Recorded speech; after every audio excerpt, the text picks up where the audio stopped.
자, 이른바 차고 송금 사례가 매년 꾸준하게 증가하면서 지난해엔 잘못 보낸 돈만 무려 2천억 원을 훌쩍 넘어선 것으로 나타났습니다. 네, 본인 실수인 탓에 돌려받지 못하는 경우도 함께 늘고 있는데요. 어떻게 대처해야 하는지 취재 기자와 함께 알아보겠습니다. 사회부 박희재 기자 나왔습니다. 어서 오십시오. 네, 사실 이런 경험들이 있는 분들이 계시기 때문에 이번 취재를 보고 좀 반가운 분들도 계실 것 같은데 어떤 좀 특별한 계기가 있었습니까? 취재를 하게 된? 네, 저 이달 초에 YTN에 들어온 장문의 제보로 이 취재를 시작하게 됐습니다. 네. 서울 상일동에 있는 소규모 교복업체 사장 김동석 씨의 제보였습니다. 지난해 12월에 김 씨 업체의 신입 직원이 실수로 엉뚱한 거래처에 1,500만 원을 잘못 보낸 겁니다. 잘못 보낸 직후에 거래처와 해당 은행에 전화했습니다. 하지만 당시 거래처가, 그러니까 사고 송금을 잘못 받은 업체가 은행 채무가 남아서 계좌가 압류된 상태였던 겁니다. 압류가 돼 있었군요. 네, 그렇습니다. 그래서 은행 측에서는 당시 제보자에게 수취인, 그러니까 돈을 잘못 받은 그 거래처에 부당이득 반환 청구 소송을 건 뒤에 은행에 청구하라고 안내했습니다. 여기서 부당이득 반환 청구 소송이란 타인의 재물이나 이득을 우연히 취득한 사람에게 돈을 돌려달라고 청구하는 소송입니다. 네, 4개월 뒤에 제보자가 소송에 승소한 뒤에 은행에 돌려달라고 요청한 겁니다. 하지만 은행에서는 제보자가 소송을 준비하는 사이에 잘못 보내진 계좌에서 돈을 가져갔습니다. 대출금 상환 명목으로 가져간 건데요. 예, 또 수취인과 연락이 되지 않는다고 다른 일로 이미 출금했다고도 답변했습니다. 알고 보니까 수취인과 이미 연락을 한 상황인데도 제보자에게 따로 통지를 하지 않은 상황이었습니다. 은행에서는 민사소송을 걸라는 입장입니다. 억울한 마음에 제보자는 금융감독원에까지 문의를 했지만 금융감독원에서는 똑같이 민사소송을 하라는 답변이 왔다고 합니다. 이런 억울한 사연이 있어서 이 차고송금을 취하게 됐습니다. 그렇군요. 지난해에만 2천억 원이 넘는 이런 차고 송금이 있기 때문에 억울한 사례도 이 밖에도 많을 것 같은데 실제로도 이러한 사례들이 크게 늘고 있습니까? 네, 그렇습니다.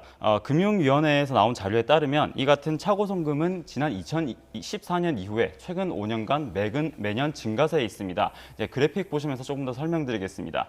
피해액은 2014년엔 1,400억 원대였는데 이후 매년 늘어서 지난해엔 2,400억 원대에 달했습니다. 차고송금을 반환해달라고 청구한 건수도 5년 전에는 5만여 건 정도였는데 지난해엔 10만여 건 정도로 2배 가까이 늘었습니다. 네, 이 문제는 돌려받지 못하는 비율인데요. 2014년에는 46% 정도에서 지난해에는 50% 정도로 늘었는데 매년 절반 정도가 돈을 돌려받지 못하고 있는 상황입니다. 아, 그렇군요. 자, 이렇게 차고 송금이 많아지는 원인도 궁금합니다. 사실은 뭐 계좌번호를 잘못 입력한다거나 0을 하나 더 붙이는 경우를 보긴 했거든요. 왜 이렇게 원인이 많아지는 겁니까?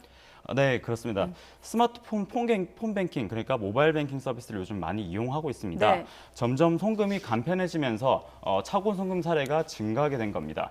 과거에는 직접 은행을 찾아가서 송금하면서 직원이 직접 계좌번호를 확인해 주기도 하고 그런 수취인을 확인해 주기도 했는데 이제 요즘 모바일 뱅킹 서비스를 많이 이용하다 보니까 그런 절차가 사라졌습니다. 네. 인터넷 뱅킹에서도 보안카드 번호를 입력하는 등 많은 단계를 거쳤지만 지금은 송금액과 계좌번호를 입력한 뒤에 비밀번호나 지문을 인식 한 번으로 송금 절차가 끝이 납니다.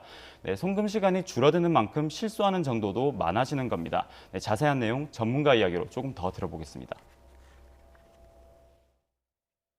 전반적으로 뭐 모바일 뱅킹이라든지 인터넷 뱅킹이라든지 이런 비대면 거래가 많이 증가하다 보니까 자연스럽게 20대에서 40대 오히려 젊은 층 확실히 그 비대면 거래를 많이 하는 그 연령층에서 오히려 더 피해 사례가 많이 발생하고 있고요. 네, 모바일 송금 기술 발전이 늘어나면서 그런 발전이 되면서 송금 거래액이 최근 3년간 5배 이상 늘어나기도 했습니다.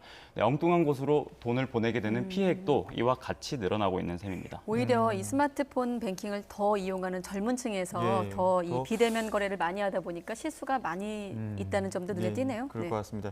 또 앞선 사례에서도 뭐 은행이나 금감원에서는 뭐 민사소송을 걸어라 이런 이야기를 또 하기도 했었는데 이렇게 눈에 띄게 차고 송금 피해가 늘면 정부의 어떤 대책이나 대처도 있을 것 같은데 혹시 정부의 대책은 있습니까?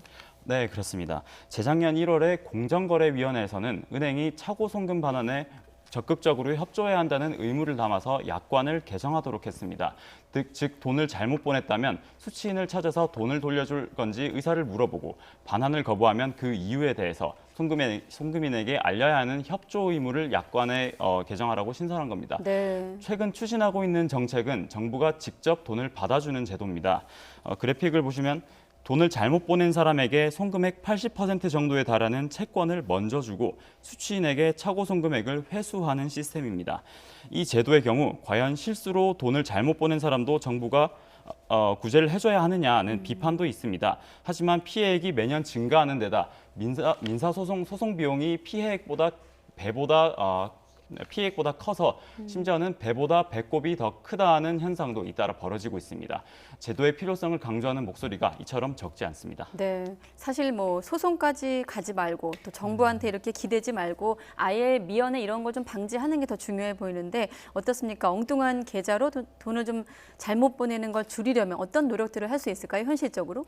네, 제도에 앞서 먼저 개인의 주의력이 가장 중요합니다. 네. 차고 송금이 없으면 피해 구제도 필요 없기 때문입니다.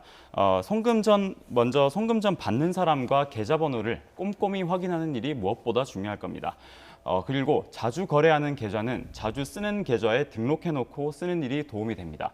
일일이 계좌번호를 수기로 입력하는 과정에서 실수할 가능성이 커지기 때문입니다. 그래서 자주 쓰는 계좌에 등록해놓으면 적어도 계좌번호를 잘못 입력하는 실수는 사전에 막을 수 있습니다.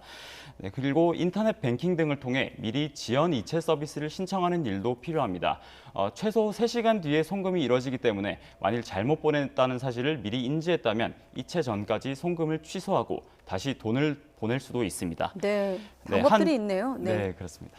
네, 한 전문가는 계좌를 여러 개 등록한 뒤에 큰 돈을 보내는 경우가 많은 계좌에 한정해서 지연 이체 서비스를 등록해두라는 그런 조언도 해줬습니다.